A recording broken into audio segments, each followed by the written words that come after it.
If the British Empire and its Commonwealth last for 1,000 years, men will still say this was their finest hour.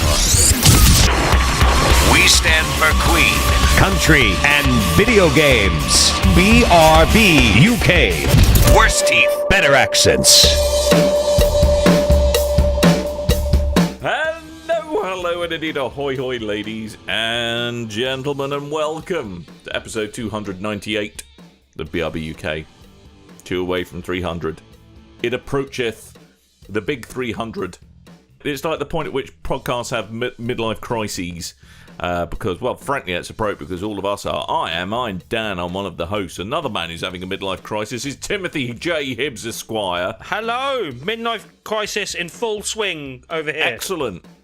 How has your midlife crisis manifested itself? VR, mostly. Well, I don't drive, so Right. I just get driving games and Right. a VR headset and Right. pretend I own a Ferrari, which is probably the worst form of midlife crisis. But there's a man over here who's a special snowflake. He's definitely a millennial because he was born after 1983. It's Coleman. 298, more like 29 late, which this podcast isn't because it's out a day early. Good. Jesus Christ. Gonna have to make sure it gets out a day early now. We got some early podcasts out. We got some early podcasts. We are casting our pods earlier than scheduled, which rather took me by surprise because I'm in the throes of buying a house at the moment, and my brain, I have very limited bandwidth for anything at the moment. Just so you know, you need a really big bag when you buy a house. You do. Those Really hippo big bags, they're pretty big. Yeah, I'm enjoying the final few moments of actually having money in my account at the moment. Nice! I know. It's like, okay, I'm going to wave goodbye to you. Fly, my pretties, fly. Go forth and spend yourselves. It's only 25 years until it'll be the case again, Dan. You're all right. Yeah, it'll be 30 years, mate, actually. Oh, that's Yeah. not so good. That's not so good. But apparently that's because I'm not allowed to retire until I'm 68 anyway, so... Thanks, Theresa May. Anywho, chaps, congratulations on some stunning E3 coverage. Thank you. I particularly like the intro, which I hear was done in a single take. I thought the intro, one take Dan, they call it. Yeah, one take, Dan. One take. For the intro and outro. Yeah, and no swearing. Wow. And I even left a 3-hour gap between the end of my intro and the beginning of the outro, just so it could just slot right in there, mate. See, So last year I tried to get you to do this where you'd pre-record it and then we'd use that for the show, but you were too busy. And then this year I went, Dan, have you got the time to do this? I'll send you some details. You went, okay, sure. And I sent you the details. And then not 7 minutes later you came back and went, done. Yep. You caught me on the hot foot. I just got back and I hadn't got engrossed in saving the universe in between from Space Destiny Rhinos. games. Yeah, exactly. So yes, but wow, news was all over the place. There was Destiny 2 news. I'm sure you talked about it. They killed Nathan Fillion. No! Is he dead? Apparently, the quote from from the game director is, "He's dead. He's really, really dead." So they're not Brian Griffining this? No, he's really dead, apparently. Okay. And, I think they've actually signalled this for a long time coming, because one of the weapon perks in Destiny 1 was Firefly, and that was removed in favour of Dragonfly in Destiny 2. So I actually think all of this was foretold many moons ago. If only Destiny 2 had a real story I could give a crap about, rather than conspiracy tinfoil hat theories about, well, they removed a perk called Firefly, so that's why we knew Nathan Fillion was going to get it. From playing it over time, I've become quite engrossed in that world. I still don't know what the hell's going on with the DLCs and things, but I think it's a decent story. I've still got my sword that Cade 6 gave me. I like that sword. Yes, a srod, a pointy srod. But talking of things that are being given or something you can now have, apparently. I think we've spoken about this before. We've spoken about gaming as an addiction before. Yes, and the World Health Organization were umming and ahhing about whether or not to kind of make it official by giving it what's called a disease classification number. So there's this big book big virtual book these days on the internet called The International Classification of Diseases. And the much anticipated sequel to the 10th edition, the 11th edition, is about to hit the streets. Get queuing up outside Waterstones. I've got my pre-order made, man. Have you, mate? Brilliant. And the pre-order bonus is gaming disorder. You'll be pleased to know. Oh no. Yeah, I know, right? That could be me. It could be you. It could be you. So, the new disorder, which is officially called gaming disorder. Actually, I will see if I can find the ICD-11 code for extra nerdiness. Is basically described as impaired control over gaming. So onset, when you do it, frequency, intensity, duration, termination, the context. So, for example, you start going 360 no scope in the middle of a funeral. That would be the wrong context. Are you saying that every YouTuber has a gaming disorder or some other sort of disorder? I don't think I need to comment on that, Tim. Right, okay. It might be a slightly different disorder, but Bellenderitis, I think, is what many a YouTuber is diagnosed with. Gaming disorder also means that you increase priority given to gaming, that it takes precedence over life interests and daily activities. Again, yourself. So, just for reference point, Dan, asking for a friend here. Yeah. If, say, for instance, I'd spent the last, say, 9 years or so of my life podcasting and writing about games while not actually getting paid for doing so. Yeah. No, you're just an idiot if you do that. Right, okay, fine. That's okay. As long as you've got a word for it. And continuation or escalation of game despite the occurrence of negative consequences. So, to give it its full name, ICD-11-6C51. Good. It just rolls off the tongue. Gaming disorder, and there are three varieties of it. There's gaming disorder, predominantly online, gaming disorder, predominantly offline, and gaming disorder unspecified. Now, this is lumped together with... What's the first order, Dan? The first order is 1866. Or is it 1886? It's 1886. It's 1986. Got better music. Why not? Isn't it the group of space Nazis from Star Wars? Yeah. The Force Awakens. Yeah. But it's all lumped in with gambling disorders due to addictive behaviour. Now, here where the pattern of gaming behaviour may be continuous or episodic and recurrent. The gaming behaviour and other features are normally evident over a period of at least 12 months in order for a diagnosis to be assigned, although the required duration may be shortened if all diagnostic requirements are met and symptoms are severe. Right. If you feel like doing this, pause the podcast, make as many jokes on microtransactions and loot boxes as you want, and then replay, because I'm not doing it today. No, I'm not doing it today either. Just entertain yourself. Here. Yes. The behaviour pattern is apparently of sufficient severity to result in significant impairment in personal, family, social, educational, occupational, or other important areas of functioning. Now, I'm a doctor. Yes. No, I don't like to talk about it. Either time I became one. As the good doctor, what is your take on this? Reactionary is what this is. Fair enough. Yep. Don't get me wrong. People, the problem is, okay, if you draw a Venn diagram, and in the first circle is everybody in the world, then there are people who like games, which is a subset of that, and people with... people who may have problems relating to other people, who may have overt or kind of silent, undiagnosed kind of personality disorders or problems associating with other individuals, or kind of being able to process social cues in the right way. Now, because gaming, as in video games, not gaming as in, gambling, anything like that, is by design a bit of a escape from the real world. One that can be controlled, one that the player has agency over. It does mean that some people who find the real world difficult to deal with gravitate perhaps to computer games because it's something that they feel they are in control of because they're not, they may not necessarily feel that about their day-to-day life. Which explains why The Sims always sell so well. Well, exactly. Because, who wouldn't want to lock a little shit in the toilet with no food until they die? President Trump? Yeah.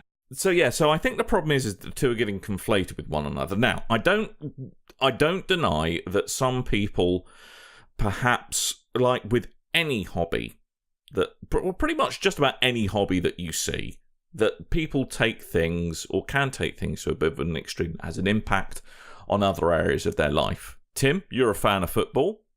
I do like a football. And I'm sure you love a football. You love to cuddle up to a football and tweak its little inflatey bit, don't you? You love Behind the scenes, moments ago, just before we were recording, I walked into the room to find Tim with a VR headset on, watching the World Cup. Mm-hmm. This really? did happen. Yes. Are you the VAR person? Later on, they ring back to in Russia. Go, Tim, was that a foul or what? And you go, sorry, mate. Again, you're mixing things, VAR and VR, but also yes. He's sticking his head out over the line, going, "Yeah, that was about in, I think." Yeah, that's about it. Right. Yeah. So the problem is that in any hobby, Tim, so you're a big football fan. I'm sure you've got mates who are also fans of football who perhaps are overly invested in football and it rules their life and they can't divorce their feelings from how their football team did at the weekend. Exactly. And perhaps fanatics, you may say. Yes, and in a way that perhaps is not hugely beneficial to relationships with those who surround them, right? Yes, especially if they support different football teams.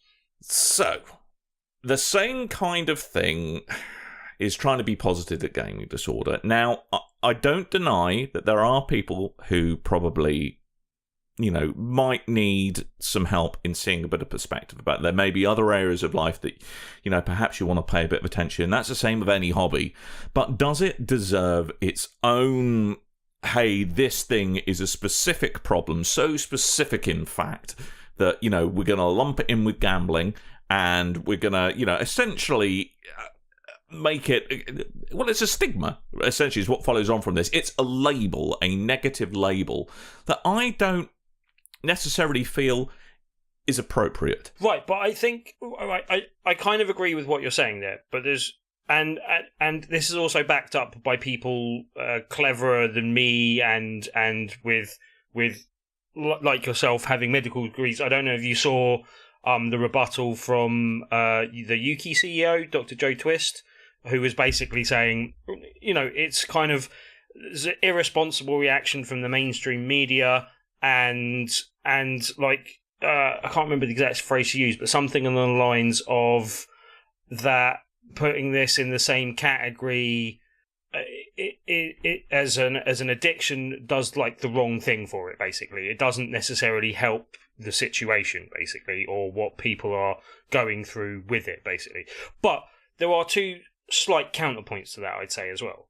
Like for me, there are more so than in other mediums, and look, you could argue that TV, particularly serialized TV, incentivizes you coming back and watching it the next week by having things like cliffhangers and stuff like that, basically.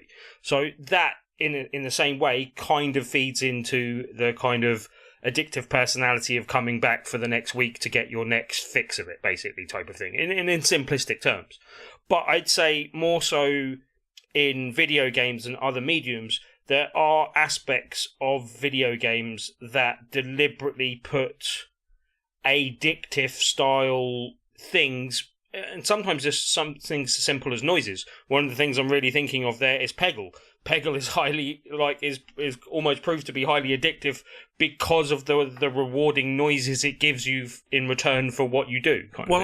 Actually, if you go, I mean, again, this perhaps slightly going on the gambling side of things. If you look at companies like King, Activision, Bungie, they actually have dedicated staff members who are kind of psychology professionals who actually design systems to maximize engagement, which is essentially getting their hooks into players. And, games by their very nature, there is a cause and effect. You do something, you get a response, and that, is happy times or endorphins. And there's video games that literally take cues from gambling type mechanics, like a fruit machine type thing. Yeah.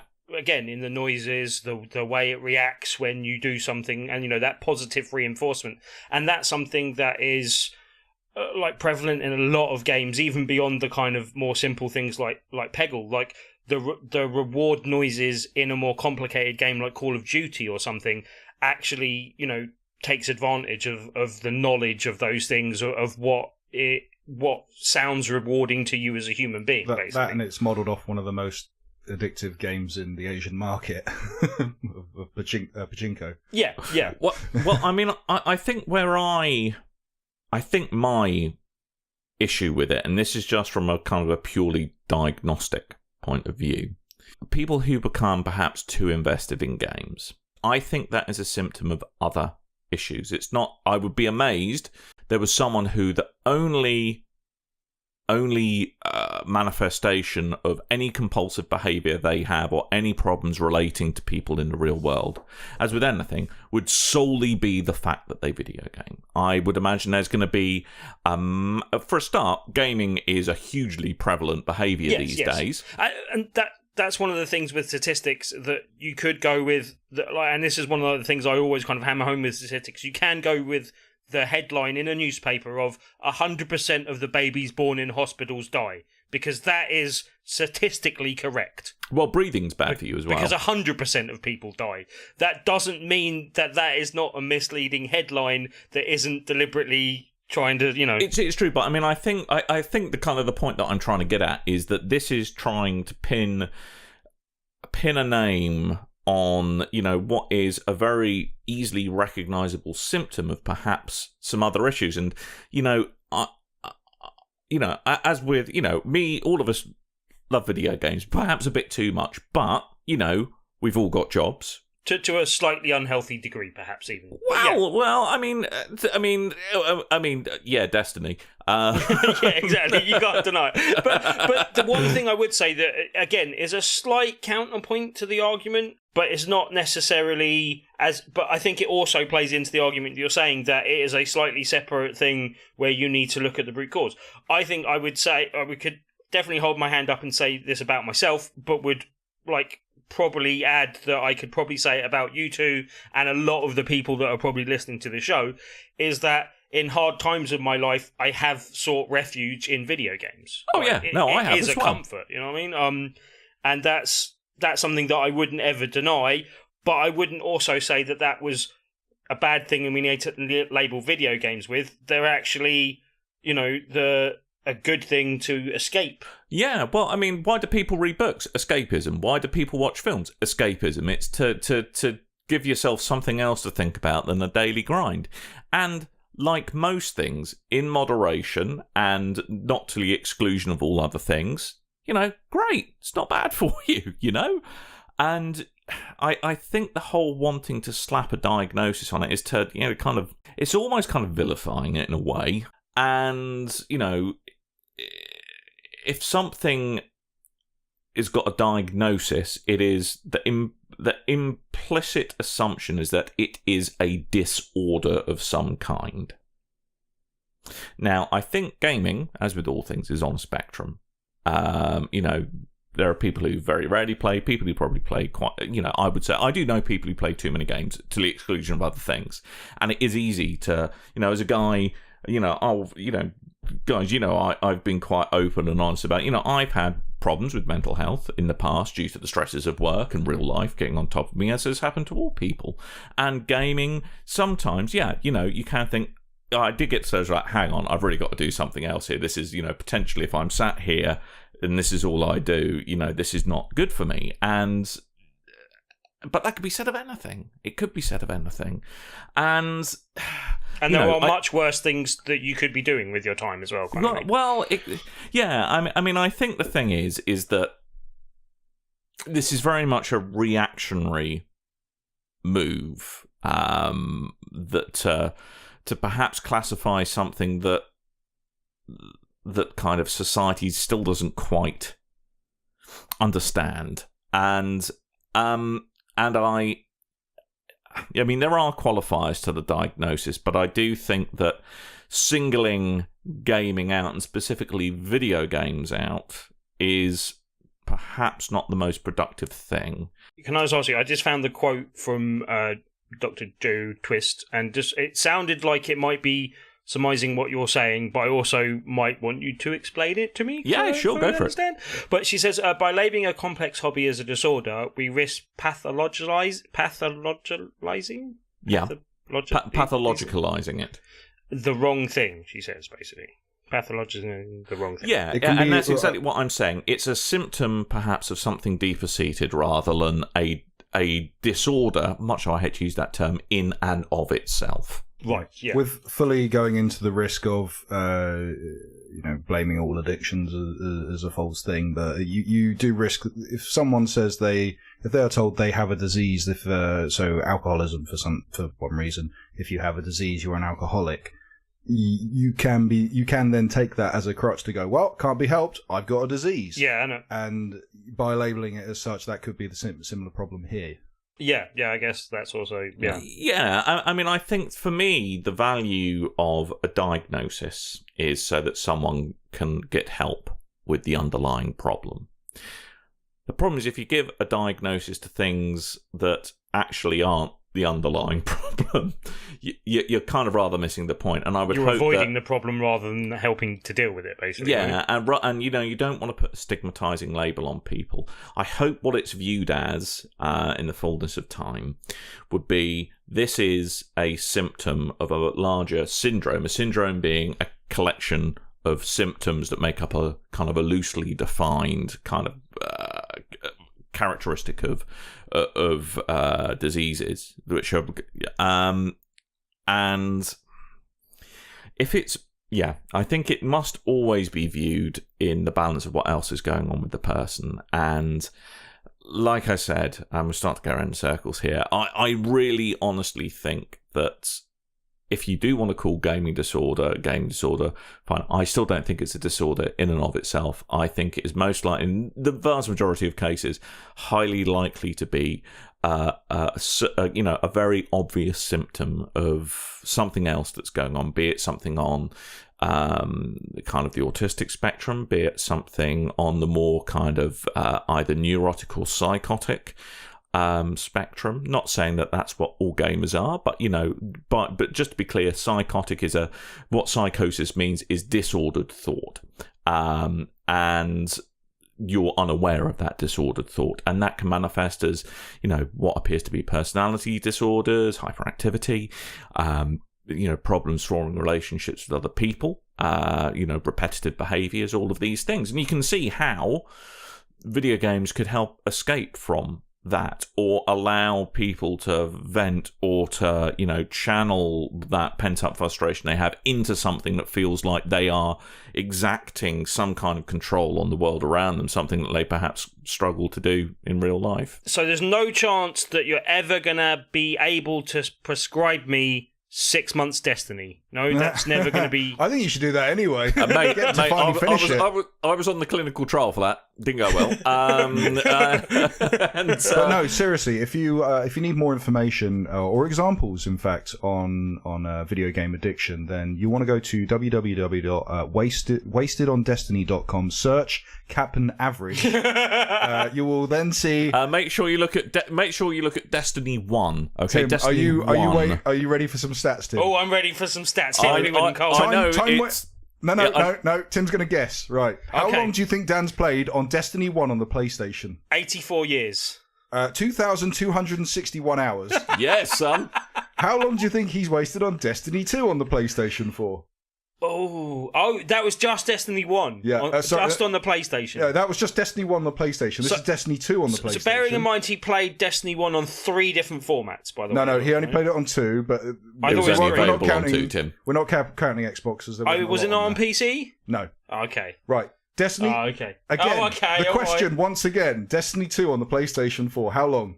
2,500 hours. 177 hours. 177. Well, it's not been out as long, you see. And you didn't like it as much, I guess. Well, I and ended you up played on playing the more of PC. it on PC. Right, now the PC, Destiny 2. Higher or lower? Higher or lower? What do we think? Do we think higher or lower? Let's go For the to- game, I it's for the actually game. don't know this one. No, let's go 1,500. Lower. Lower? 1,000. No, lower. Lower? 339 hours. Wow. That's only, like, What can I say? I turned my life around. 2 weeks or so. What can I say? While you were talking, while we're talking about didn't gaming like. addiction, I went, I wonder how long Dan's played Destiny now. But, to put that in context, though, I mean, okay, so Destiny 2, well, it doesn't have as much to do as Destiny 1, but also I was a student during most of the time of Destiny 1, whereas I now have a job. And now again. you have your doctorate in Destiny. Yes, I do. My PH Destiny. Also, I'm just going to mention, though, I know we kind of lighten things up a bit and I'm taking them back down to a slight serious level, but if you do want a bit more information and want to read up on those things a bit, that article that I took the Dr. Joe Twist quotes from is from gamesindustry.biz, so you can go along and look that up there and get some more information. Yeah, and just generally, as a general note, It's a general practitioner. Well, not quite. But I don't know. I don't want this to sound too schmaltzy, but I'm sure you guys. I hope you would agree. Having mental health problems or feeling down, feeling depressed, feeling stressed. That's you're not weird if you have those problems. No, perfectly normal. And if everyone needs to escape their demons to some degree. If whatever your means of trying to escape is starts affecting your relationships with those around you, perhaps that's a point in which you might think, okay, maybe I need to talk about this with someone. Yeah.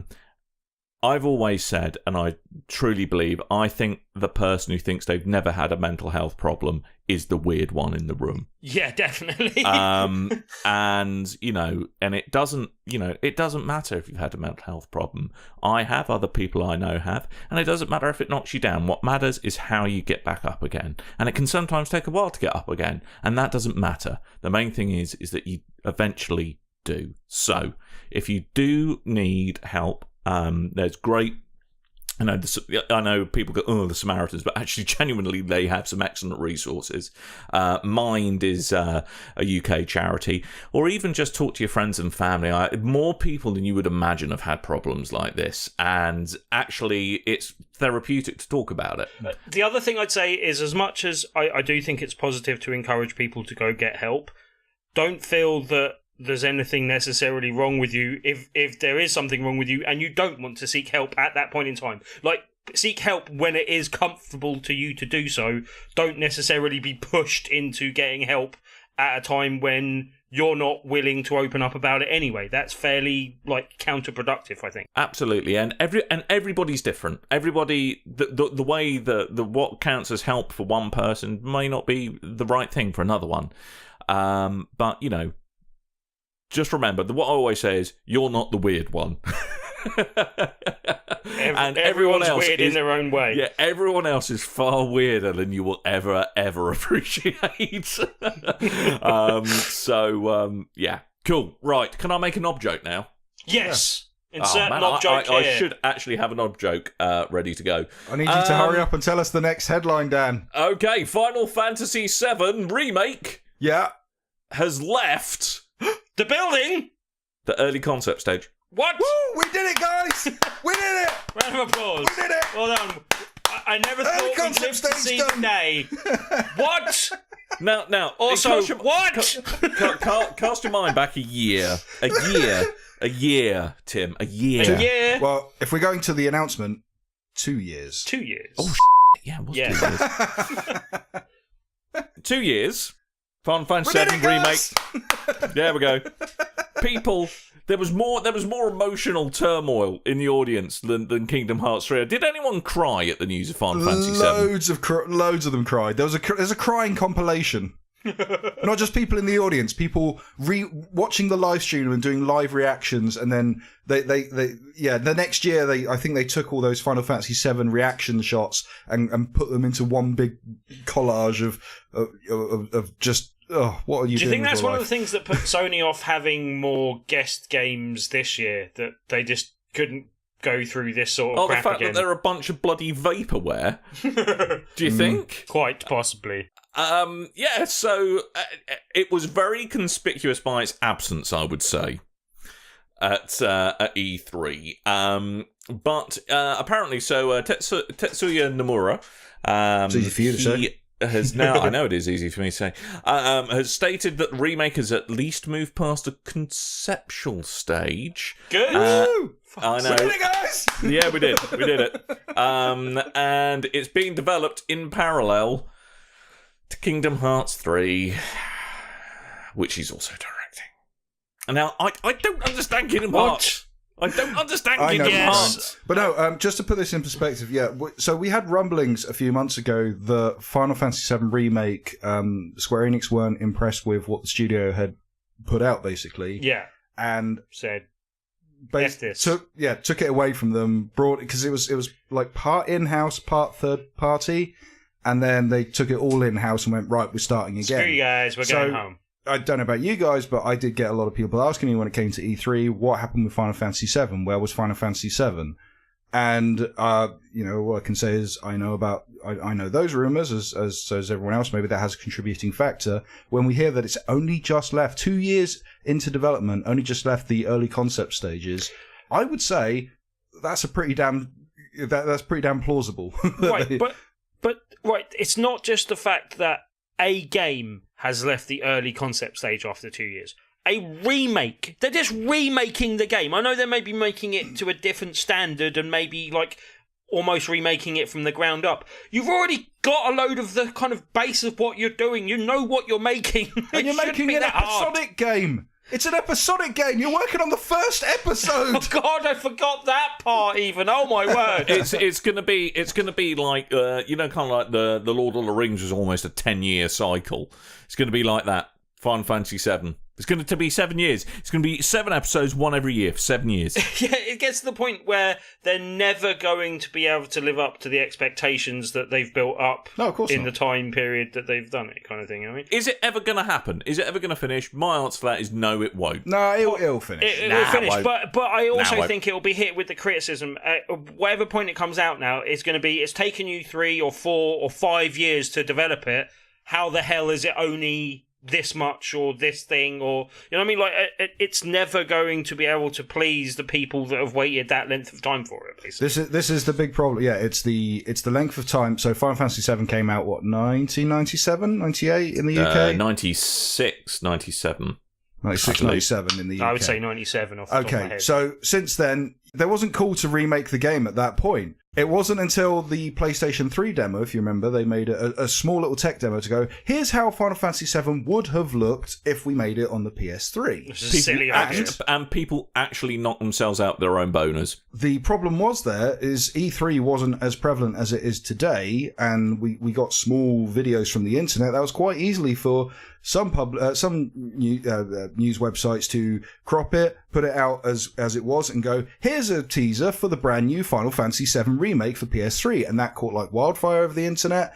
And then something that completely didn't help themselves, Square Enix, instead of going, we're not making a Final Fantasy VII Remake, they went, here's a Final Fantasy VII movie, here's a Final Fantasy PSP side story, here's a PS2 side story, here's some comics, here's anime, here they threw all this stuff, they fueled their own fire. And then when they eventually got to the point of the remake, there's no way it's going to live up to the hype. It can't live up to the hype. No. It is scientifically impossible that it will live up to fanboy boner hype.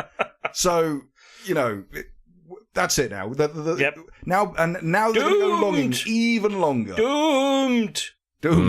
Anyway, I threw this in as a joke, but now I'm getting passionate. All right, okay, fair enough. I'm going to start crying in a minute. All right, okay. All right, shall we move on? Yes, please. Yes. Do you want to move on? Fallout 76! Yeah, Bethesda, they've revealed that they put out an FAQ, and they've said that Fallout 76's beta is going to come to the Xbox One before the PS4 and the PC, but didn't actually give a release date on any of those, so it's a bit of an on-news, but we know that Bethesda and Xbox One's special relationship goes a little bit further. I'm really getting tired of platform exclusives. Cool. I really don't care about this one, though. That's fine. Really don't care. That's fine. No? Why not, Tim? Why not? Because this is ticking all the wrong boxes for me as a Fallout game. It's not what I want from it at all. I know they said there is some single-player content and you can play it offline, but it doesn't sound like it's designed to be played that way. Would you say, Tim, would you sum up as saying it's broken Britain, mate? No, I'd sum up as Brighton Wastelands, mate. I bounced off the last game, and they seem to be leaning more heavily into some of the reasons that made me bounce off the last game, and then adding an online thing, which just sounds like it's going to be a grief fest that I'm just not really interested in. So there you go. Hey, if you dropped 100 people in 100 power suits onto a wasteland, no, we're not allowed to do those jokes anymore. E3 killed it. Yeah, E3 killed all Battle Royale jokes. Yeah. Battle Royale They're all jokes, dead. they're all dead. We can't do it anymore. Are you sure? We could do a whole new podcast No. called Red Barrel Royale. Everyone's done it. I'm so sick of it now. Have you done the Red Barrel Royale? I don't No. care anymore. But also, haven't I'd got just 100 like writers. to correct the fact that I said that Battle Royale was a Japanese movie, and you guys corrected me and said it was Korean, No, I didn't. and No. it's not. It's Japanese. No, Anyway, it is Correct you, Japanese. I wasn't here. also, I think it might have been Kev. yeah, it may have been. There you But then go. also someone corrected me. Oh, no, Alex was correcting me about the whole Sparta, what's the name thing in the E3 Dude, she's your podcast, wife, and I'm she's allowed to completely do that. correct about that. But No, anyway. don't, dude, no. I probably shouldn't correct my wife. Keep It's a bad your thing. marital issues to yourself. We don't need to hear it on the podcast. Something we do need to hear about the podcast is how to save money on good games. Oh, that sounds like a good Let's thing, save Coleman. money on the good games. Do you like that for a segue and Yes. a way out of Tim's divorce? So, Do you know what I would like to play? I would like to play some hits on my PlayStation. well, Dan, let me tell you, you're in We for have a good treat news for you. because PlayStation have announced the PlayStation Hits Collection. Wow, it's like they delved into the recesses of my mind. So yeah, if you're old like us, you might remember the PlayStation Platinum Collection from the PlayStation 1, where they would take a bunch of their games and sell them for £20 or £10. I can't remember. Time is a thing that eludes me. Fickle mistress. Yes. Anyway, they're going to put out a collection of titles from their back catalogue. Some of them that were like half price games, or discounted games from the start that they're now putting down to $15.99, and some of them being AAA games that may be a bit old now that they're also putting down to $15.99. I So heard the price was $19.99. Is that wrong? that is $19.99. Ah, okay. £15.99. So That is better. so this is going to start off with a few titles to begin with. You got Bloodborne, Drive Club. Second- What? No, PlayStation. Is that PlayStation Hits or PlayStation? I like Drive Club, Dan. You leave Drive Club alone. You've beaten up Drive Club enough. I want to know if that's Drive Club base package or if that's Drive Club with the motorbikes, with the VR. That'd be a good. I'd pay $15.99 for that. Well, the Would VR you? was an entirely separate game, so I doubt okay, it's fair part enough. of that, basically. Infamous Second Son. That's Good a game, good game. old. Good game. Good game. Killzone Shadowfall. I have seen that in CX for £3, so I don't know why Yeah, you pay $15.99 for that. Yep. Yeah, I still Little Big- haven't played it, and I owned it since day one, but anyway. Have you? Oh, I might Oh, play no, I it. still haven't finished it. I might to be play your fair. copy. Little Big Yeah. Planet 3, banging game. Ratchet and Clank, the remake, which was recently a PS Plus, but is also an amazing game. Last of Us Remastered, Great brilliant. game. Yep. Great. Uncharted 4. I still need to finish that before the second one comes out, but anyway. Uncharted 4. Also, great game. There we go. But it feels like that's come round to the PlayStation Hits quite quickly, actually. Yeah, Doesn't well, seem like long ago. I think they just need to stick in some of their bangers. first parties in. Some bangers, Dan. Some But yeah, slapping it's- a banger into It's that probably bad boy. easier to do as when it's first party, as he says, but then also might encourage people to pick up the DLC and stuff. downloadable one as well. Basically, the Lost Chapters, was it? Lost Chapters? No, that was. I forgot what they called it. Yeah.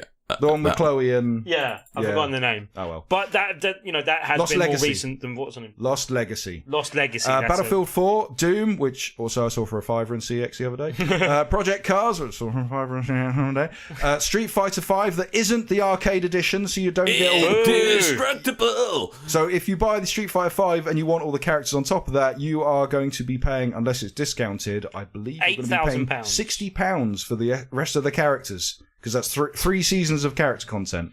Yakuza 0, I think, and Yakuza, I can't read that because it's too small. I'm making it bigger for you, Coleman. Yeah, I still can't make that out. It's beginning with K. Kawaii. Now I can't see it. Now you put it sideways. This is not helpful, Dan. Sorry. And also, I think there was Metal Gear Solid 5, but Dan has enlarged the picture too big. There we go. So there's some, all great games. I know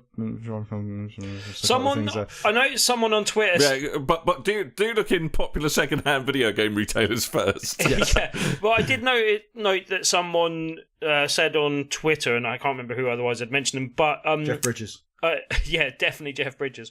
But they mentioned the fact that this is a clear sign that PlayStation is moving into the sort of the latter half of its life cycle at best, or possibly the final third. But there's a theme to this podcast, and it's midlife crisis. Yes, possibly. But I think we're actually later in the console life cycle than that, and I still think we're 2-3 years away. But 2 years, I think. 2020 is a good year to bring out a console, I think. Midlife crisis on Infinite Earths. Which is the very year I will be 40, so I will be nuts out midlife crisising at that point. Nice. Good. I look forward to meeting your 23-year-old girlfriend. I'm glad we don't do a video while you're podcast. sporting a receded hairline ponytail. and my man veg hanging out. Yeah, I'm glad we don't do a video podcast for that one. Dan. We're like, boys, this is Chardonnay. This is my girlfriend. She's big into design.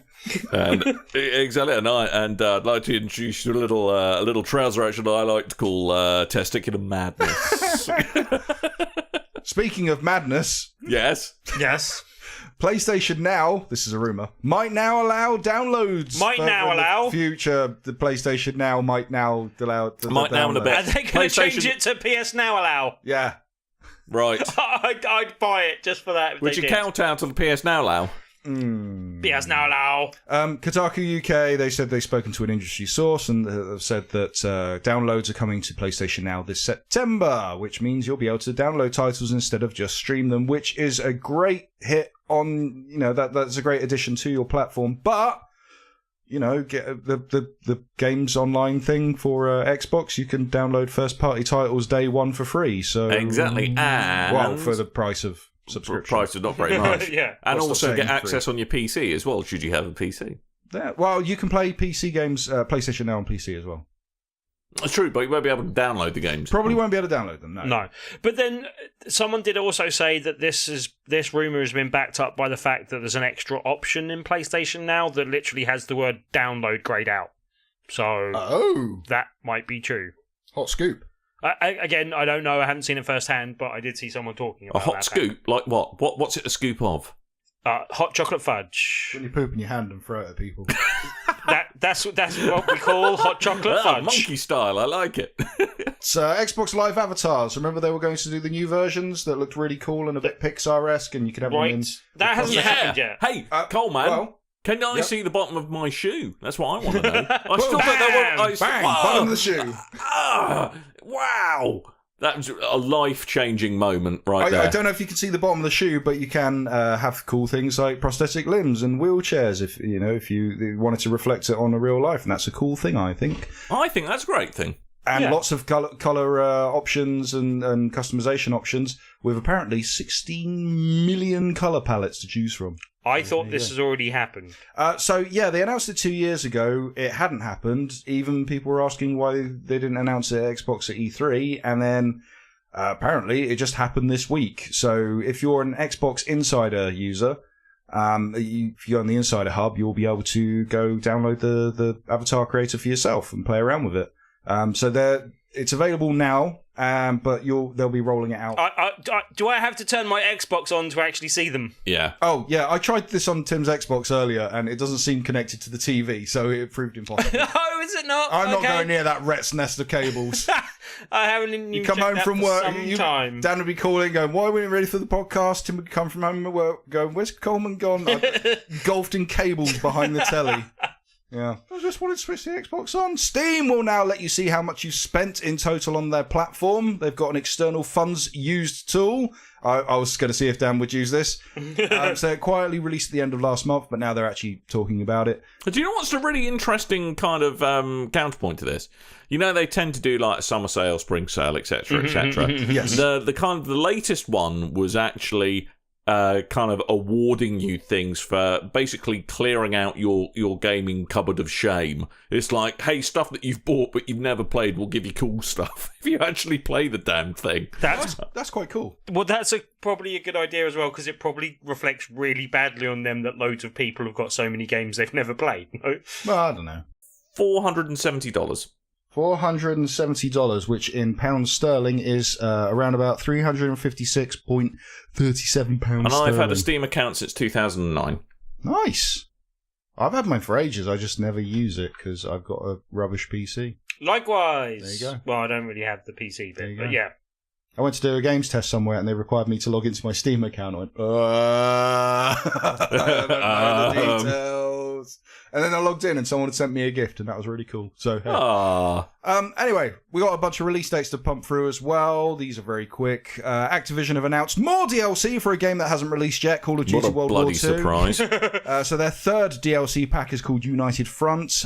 They announced it on the PlayStation blog. The add-on content will come first to the PS4 on the 26th of June. DLC features 3 new multiplayer maps and a new war mode mission and a new zombies chapter. Presumably this there is you paid go. DLC, yes? Paid DLC. All Of course it At bloody least- is, Timothy. It's at least- Activision. It's Yeah, but Activision. What are they going to give anything sorry. away free, you Silly moron? question. They gave away the VR content for Call of Duty for free. I was surprised about that. But at least they're laying out the roadmap so that people know what they're getting into when they're buying the DLC, though. So you can see it as good guy for that. There wasn't long ago, before the land of loot boxes and microtransactions and all this stuff, or an on-disc DLC, there was a time when we would complain about all these DLC things being announced before the game had even come out, as that could have been content included in the game. Yeah, we but don't these do that days anymore. I care more about getting through the game to the point where I probably don't want the bonus content first. I care more about keeping my fingers crossed if the game's actually going to work on day one these days. That's what concerns me more. And how many Your hours of PC downloading I'll have to do to patch it to start with. You want to get the internet, mate. Is what you want to get. Yes. Yeah. Also, this week, PUBG Corp revealed that 4 new rounds of testing of the Sanhok will release on PC Thursday as part of patch 15. So there you go. That's today this podcast releases. Good. Ark Survival Evolved, if you're still playing that, Studio Wildcard has revealed the first gameplay details and release date for its upcoming expansion to Ark Survival Evolved. The expansion is titled Ark Extinction. Releases November 6th on Steam, PlayStation 4 and Xbox One. Will be included in the Explorers Pack and the Season Pass. It will also be available as a standalone expansion or expandalone and upgrade. Gentlemen, I have a question. Yep. Yes. Have I been at the strong cheese, or is Ark Survival Evolved come to the Switch? It's coming to the Switch, yes. It's not a game that's really associated with having, like, you know, a good frame rate on anything. I can't see how that's going to be an enjoyable experience. I think the Switch is great for many things, but Ark Survival Evolved, not so much, I don't think. I don't know. I've dipped my toe in Ark, and I don't like the mechanics of that game, so I don't play that game. But the DLC the idea. does look good. The expansion looks good. It's like giant titans roaming the lands that you can tame and battle and stuff, and that looks really cool. So if you're still playing Ark, there you go. There's a thing. There's a shiny for you. Koei Tecmo has announced the release date and platforms for Warriors Curry 4. The publishers revealed the newest entry in the action franchise will come out on October 16th for PlayStation 4, Xbox One, Nintendo Switch, and PC. Bang. Done. There Is we that go. really how you News. pronounce that? I don't care. Let's do it. Come on. Orochi. Finished. Orochi, I thought. But... I got a bloody joke queued up saying I'll give you a cream for that and everything. Warriors Orochi, mate. That is it. No? No? Hold on, I'm thinking of one. We're running a tad long. I am just going to bosh through mine, okay? Bosh. Bosh.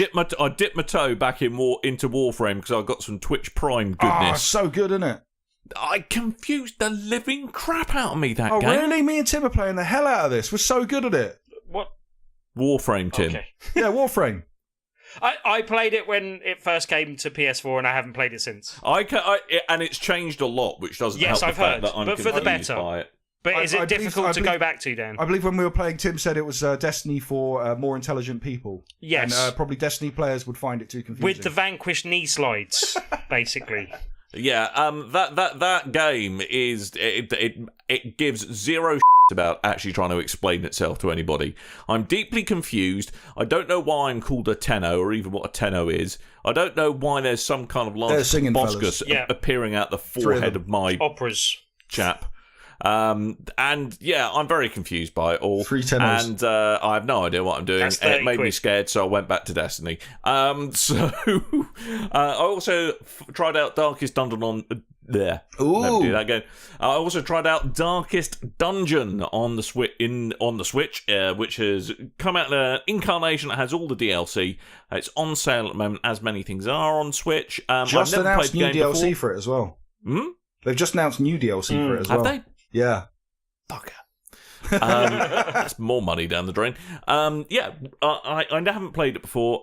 Suits the Switch it really, really well. It's a great kind of roguelike RPG, turn-based combat, and I'm sure everyone knows this, or many people knows, but the really interesting thing is that kind of you have to manage the kind of the psyche of your party members, because funnily enough, running around a dungeon in pitch black with a bunch of scary monsters trying to eat your face is not happy good time. So you have to, as part of the not only kind of giving them the good weapons and the good gear, you also have to make sure that they're doing okay as well. Otherwise, they lose the plot and can do all kinds of things. It's a great game. I remember someone that I put a lot of, like back in early access. I remember someone that I put a lot of stats into ended up leaving because he was stressed. Yeah, he had enough. He was like, no, talk to my union. I'm out of here. It's not worth it. Post-traumatic stress disorder or something. Yeah. So there we go. But Darkest Dungeon, great game. Works really well on the Switch. Highly recommend you giving it a look. Should you have about £10 or £15 spare, just knocking around. Ooh. So that's me. I was quick. Take note, Tim. Well, also, let me try and bash through a couple of Switch games as well, because I've got a tale of 2 Switch games. One is the Banner Saga 2, which for anyone that heard me talk about the Banner Saga previously, I didn't realise this was a Kickstarter game originally. I'm not sure if all 3 versions have been kickstarted, but just so you know, Banner Saga 1 came out a few years ago, Banner Saga 2 came out in 2016, and Banner Saga 3 is on its way to multiple formats and coming to the Switch later this year. But the Banner Saga has just come. Banner Saga 2 has recently come out on Switch, and I was given a review code for it. Gloss over it a little bit just because it is kind of more of the same as the Banner Saga, but that isn't too only there was disparaging. Something in the name of the game that would give that away. No, I'm just saying I don't have to recover some of the ground that I covered before in talking about it, but just briefly, it's kind of their own sort of take on Norse mythology. It's a turn-based strategy game. Norse mythology, I prefer that to Norse mythology any day of the week. Norse mythology. But yeah, like it's kind of, it's got its own thing. There's like races of humans and big giants called Vals, and it's kind of the interplay between those races and the Dredge, which are the kind of the enemy characters. But then there's also some other big world events, and literally this carries straight on from the previous game. I think it opens with like chapter 8 or something like that, but it's like literally just the next chapter of the previous game. You carry on the story. There is a definite ending to Banner Saga. That kind of like draws a nice line under it, and then gives you a bit more story set up for what's going to happen in the second part, but it is very much a continuation of the same game. That said, like, there was a few things where I'm like, I know your tricks now, game. I know what you get up to. I know how you give a false sense of urgency in some of the cutscenes to hurry along my decisions and stuff like that. But they do mix it up a bit in this version, especially a bit more towards the beginning. Like, there's some different things going on with the background to the levels, and some different things going on with the interplay of your different parties, and how you're kind of like the last game saw like 2 characters that went off different ways, and their paths and stories kind of interweaved towards the end of the game. And then this one kind of does a slightly different way, and I'm trying not to give too many spoilers away for the story because it is quite good. But this one, like, you see the party split up in a different way, and I'm I'm not quite near the end of the game yet, but I'm guessing it will come right around together. One of the major additions that they made from the previous part that I think works really well is actually in the kind of training section, which you can do whenever you're at an encampment, basically. They've added a thing where there's a trainer that can take you through, like, basically challenges. But the way they've integrated into the game is quite good because they give you a really good reward that you really want. So it's like in terms of giving you more renown, which is the thing you use to buy everything and to upgrade all your characters. So it's like really good to actually make sure that you're doing those challenges and get rewarded for doing them. Some of them are a lot easier than others, but they're worth going through because they do actually teach you some of the finer mechanics of the game as well as rewarding you for doing so. So yeah, it's still got the really nice artwork, exactly the same as in the first part, but kind of Don Bluth kind of influence kind of artwork that looks really nice. It's still got the same sort of harsh decisions and things that go, and like there's no ability to manually save. It does all the saving for you. I did come up against a point in the game that I didn't really have. Like the only battle that I had to do a few times and a few times over, and one was through a technical glitch, was the last battle in the last game, basically. Whereas in this game, there was a battle midway through, which I found quite tough and had to do a couple of times to the point I was like, oh, there is actually like an end condition that means I had to preload my previous save and actually go through, and I wasn't as aware of that as I have been in this game, basically. Also had a couple of technical issues with it crashing to the menu, but it's really good at saving your progress. You might lose like a battle, or if you're midway through a battle, but generally speaking, if there's a decision or something that's been made, it's definitely saved it for you and gone on, so there's not too much to be lost there, basically. But I have a question. Yeah, go on. What's the difference between North mythology and Norse mythology? Nothing other than you hearing too much into a pronunciation, which I don't think No. Anyway. I think there must be a difference. There has to be a difference, otherwise you wouldn't have said it.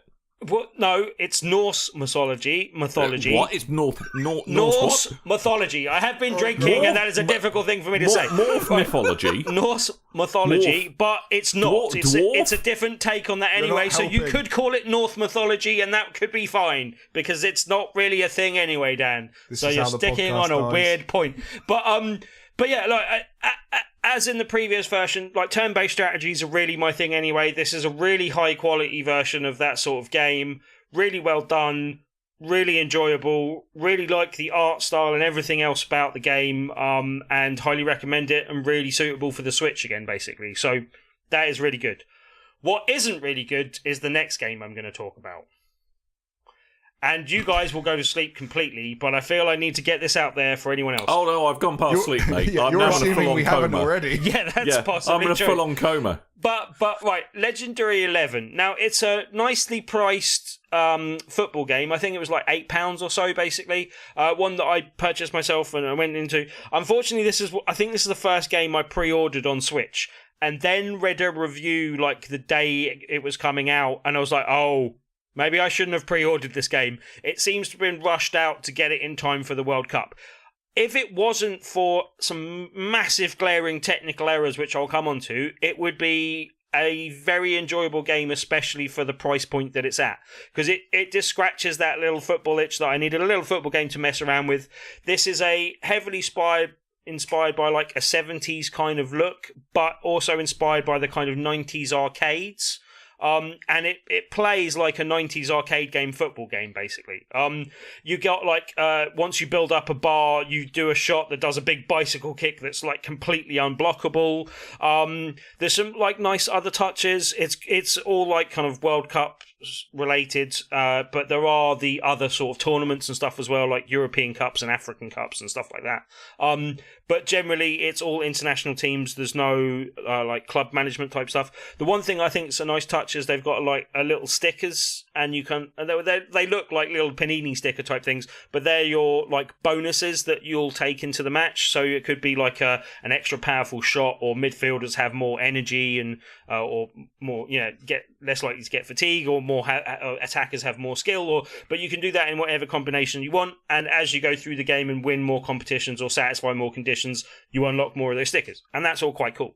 And as a package, especially at the price point it's at, I would be recommending it if it wasn't for the fact it's got 2 or 3 massive glaring technical errors. Like, there was one that I was alerted to in which the fact that basically sometimes the ball will go off the pitch and either the counter won't stop when it goes off the pitch, or even worse, the counter will stop but the ball won't come back into play. And there's literally nothing you can do. You can actually run off the pitch, glitch your way through the side of a hoarding, and go fetch the ball, run it back onto the pitch, and kick it into the goal. But sure, I hear if you're Russia, that's totally allowable in this year's World Cup. Well, possibly. But there's, like, it's severely broken in kind of that thing, and there's a couple of, like, very similar things that happen. But even worse than that, I've actually had 2 times where I've accidentally left it on pause, like, or just on the menu screen or something, come back to the game, and it stops registering any button pushes. Like, I couldn't get into any of the menus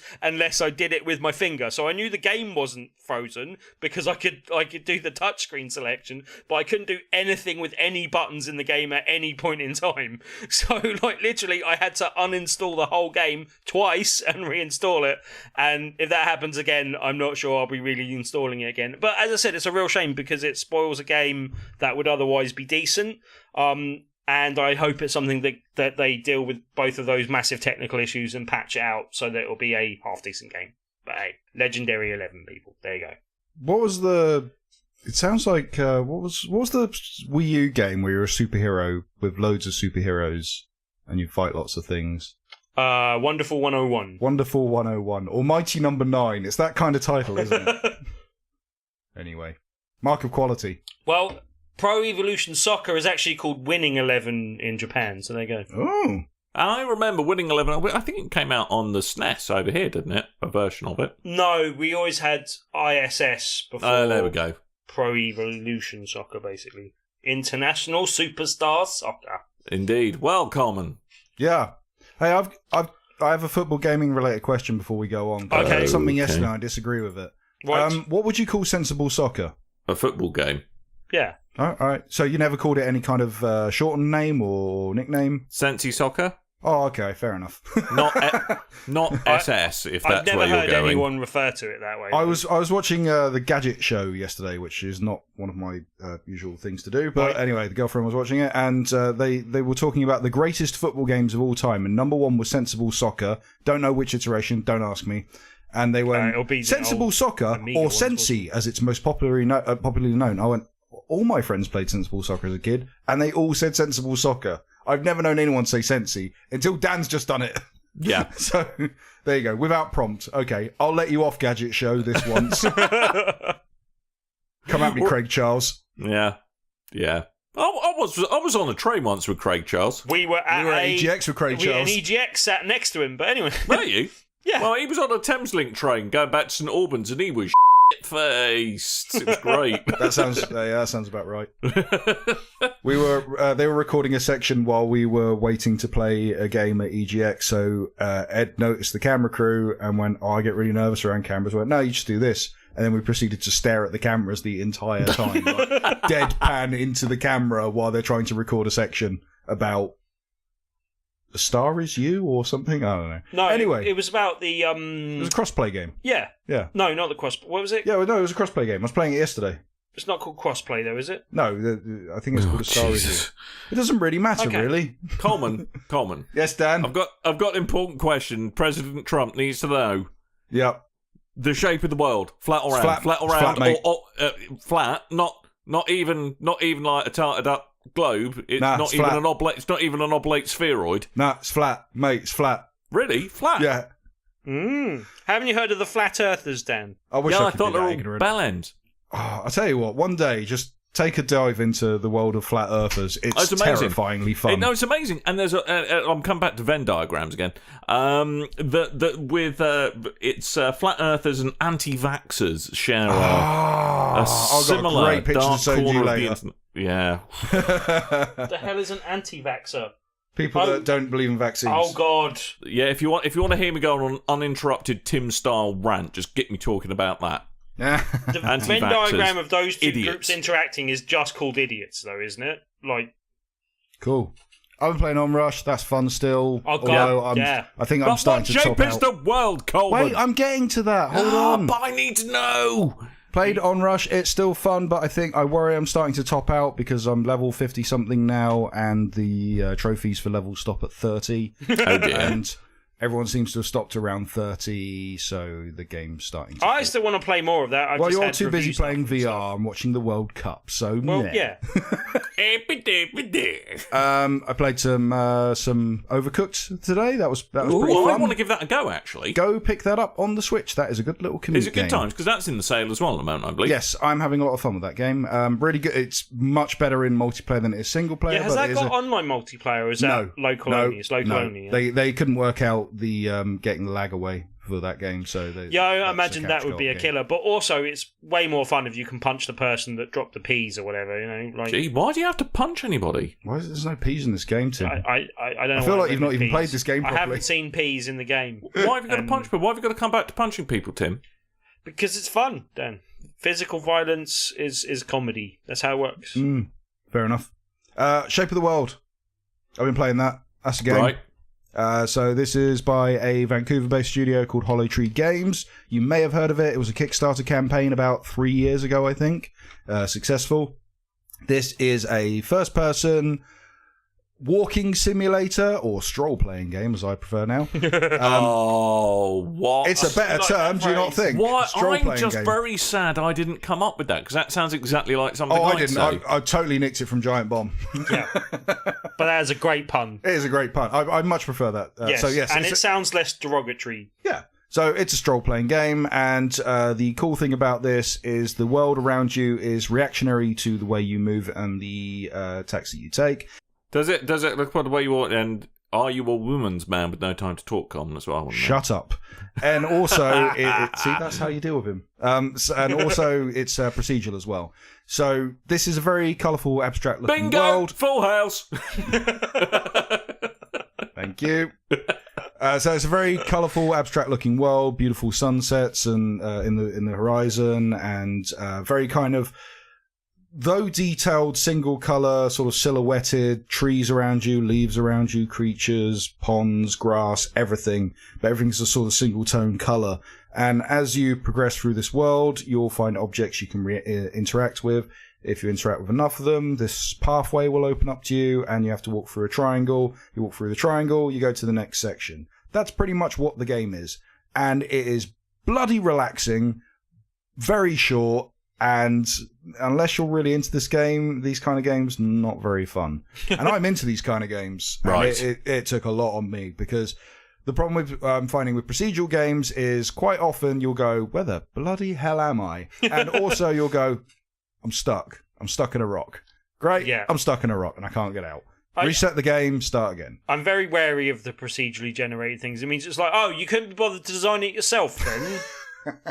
There's a lot that goes into it, but at the same time, yeah. There's procedures, Tim. A lot of procedures go into A a lot of procedural procedures game. and algorithms, and we all know how well they go. There's a whole science to getting an algorithm to create a world that isn't going to immediately get you stuck or take away the exit from you in such a way that makes the game impossible. And this is one of those games, yeah, it kind of skirts that at times, but it's very, very rare you end up in those situations, but you could end up in those situations. But yeah, it's okay. It's not bad, and I've been playing it on Switch. And again, it's one of those calm things that you can kind of take away the monotony of a commute and go, "What a beautiful world I'm in." Yes, As you saying that's probably just answered it. Why not just go for a walk? because you're stuck on the tube underground, isn't it? Yeah, and it's difficult to walk underground. I like throwing an in it at the end every now and then. In it. Right. Proves the point. Right. It sounds like a bit too hippie for my taste. No, days. I can tell you right now, neither of you are going to like this game. But it's one of those. It's one of those games you could take and go, video games art. Ooh, and yeah, you could probably throw this in there and go, yes, it is. If you are one of those people that really like screenshotting games and putting out pictures, because I know we've got listeners that a lot of them like doing that. I don't understand it, but okay. This is a perfect game for that. You are going to get some beautiful screenshots out of this game. It's on the Switch, PS4, PC. I can't remember if it's on Xbox One or not. But I'm sure you could take a mean screenshot on that as well. Or if you haven't got it, you can ask someone who has got it on another platform, take screenshots from it, and you can put the screenshots on your Xbox One and take screenshots of that, thereby engaging in the sheer fun of this game. You don't even need to add filters because it already looks like you're living in an Instagram nightmare. But Lovely. No filter. Anywho, oh yeah, also there'll be the footage in the video version of this podcast on YouTube, so there you go. Lovely. Good. Lovely. Lovely. Lovely. Good. I don't think I Right. responded with lovely. I think I said love you by accident. Did you? Take that for what you will. I just can't quit you, Coleman. Edit that in harder, Coleman. I just can't quit you. I Anyway. can't quit you! I can't quit you. Anyway, Revenge of the DickTaters. Yes, I knew. Oh, I knew you'd pick up on that, Dan. I know you too well. I knew you'd pick up on the Tabletop dick. Tuesday is a Tuesday, and Yes, it is. And as is very on trend, everyone's a dictator these days. So, Tim, tell us Yes. about the game. So Tim's got a whole game about taters. Yeah, he has. Yes. Wow. Not those only phallically shaped potatoes. That would be a great game in A itself. dictator, if you will. Phallically shaped potatoes. Phallatos, as I like to call them. Isn't that what you do to dick-shaped potatoes? Anyway, anyone that doesn't know, each and every Tuesday we host an event called Tabletop Tuesday in the Loading Bar in Dalston. And if you come along and join us, we have a different feature game each and every week. And if you play that feature game that week, you could possibly win yourself a copy at the end of the evening. We've had some really crowded weeks in the last few weeks. Last week was a bit quiet. We hit over 50 people. That was a nice number to go with. It was a bit more relaxed and chilled. And the feature game went down well. Attack of the Jelly Monster was silly, but people did like it. So yeah, that went down well. This week is a bit more of a kind of slightly more serious board game, but still with a comedy element to it, basically, but a bit more of a intense big game. Revenge of the DickTaters does seem to be like striking out against America by the looks of things.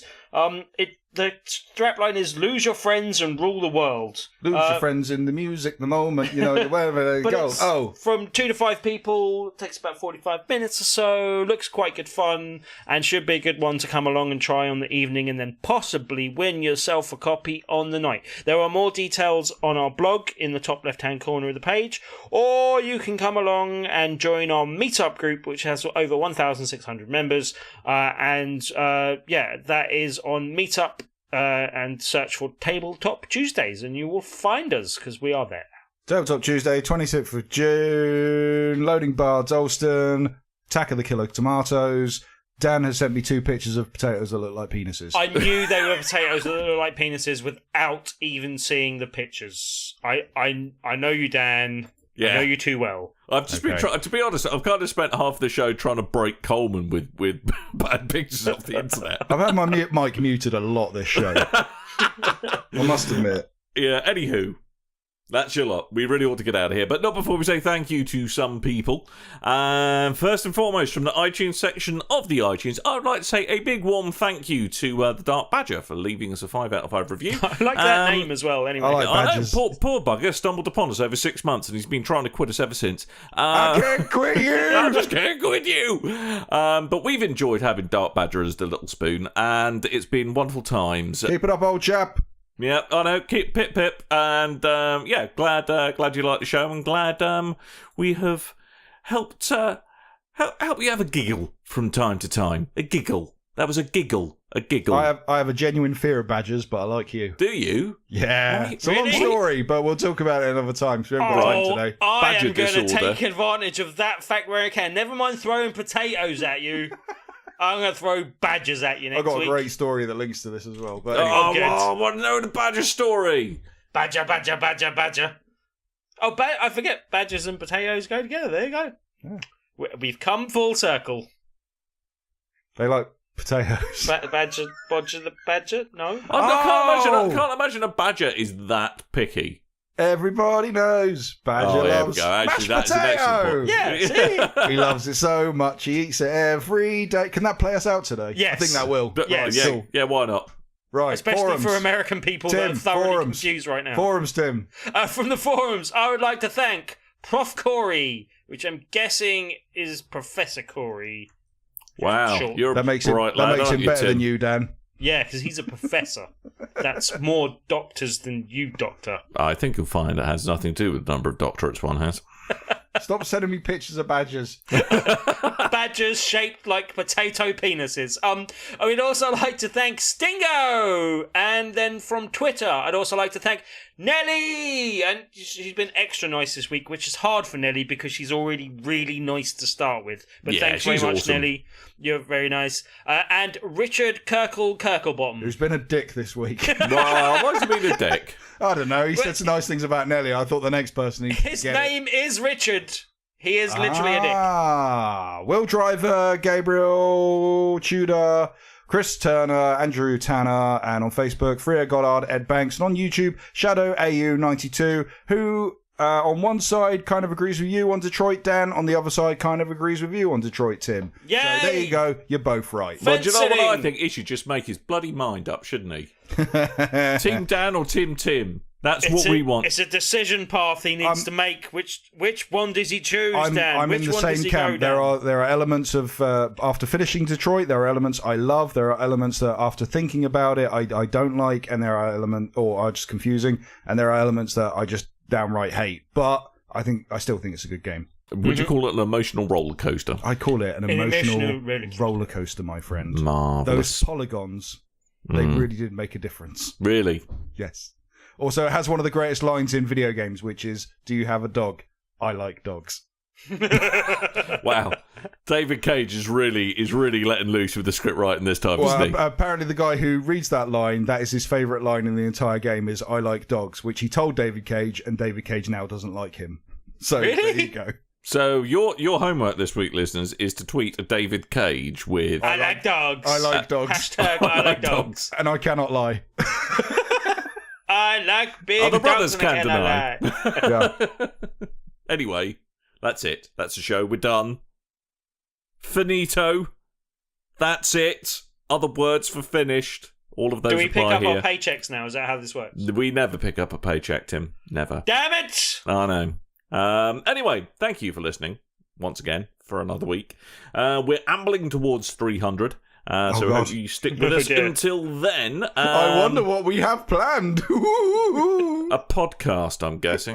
Nothing planned. Nothing. We're just going to wing All it. our plans have been dashed. Yeah, You we're can going to wing partly- it. You can partly blame my job. You can partly blame Dan for moving. It's a two-way street on this one.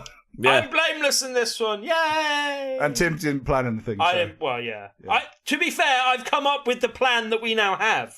it's like 30% of a plan. It. It's not even a full plan. I have a full plan. Right, but it's such a new plan that Dan doesn't even know what the plan is. Yeah, I don't know Dan what is the plan not the man with the plan. No, it's possibly because it's Despite his 30% of a name. plan, therefore not a plan.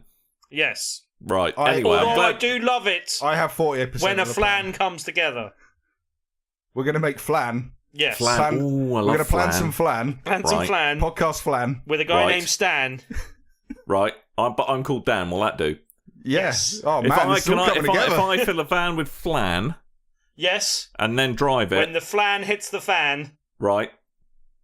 we'll know to call in Stan. What? I have no idea anymore. Let's get out of This is here. your podcast length alert. We have now beaten the E3 podcast. Just talking about words that rhyme with Dan. Jackie Chan. Jackie If Chan. you have any favourite words if you have any words or individuals that also rhyme with Dan, Vince please McMahon. tweet them at dammit Coleman on Twitter. Yeah, fair enough. You're right. Coleman! Coleman. So that's your lot, ladies and gentlemen. Thank you for listening. That's been Tim. Yeah. That's been Coleman. Hello. I've been Dan. Bye. Bye. Hello. Wait, what? Badgers. We're starting again. Yeah, we are. Let's go from the top, everyone. No, that's really Take two. Anyway, that is your lot. That is a show. We are done. Make sure you go over to www.bigredbarrel.com or internet/.thing/bigredbarrel and you shall find us there. So until next time, dear listeners, doodle bye. Everywhere he goes, Bodger always knows. Badger is Badger, mate is never far away. Bodger and Badger, la la la la la, Badger's never far away. Everybody knows Badger loves mashed potatoes. Excellent to shapes and eats them every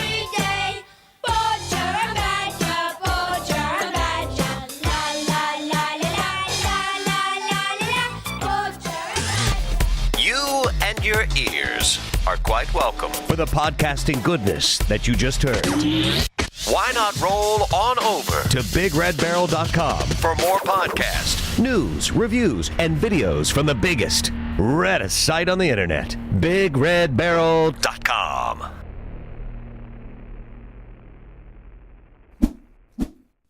But when I saw the Just Cause 4 trailer, I immediately saw the tornado, and I leant over to Diarmid and I went, I'm going to find a way to set that tornado on fire.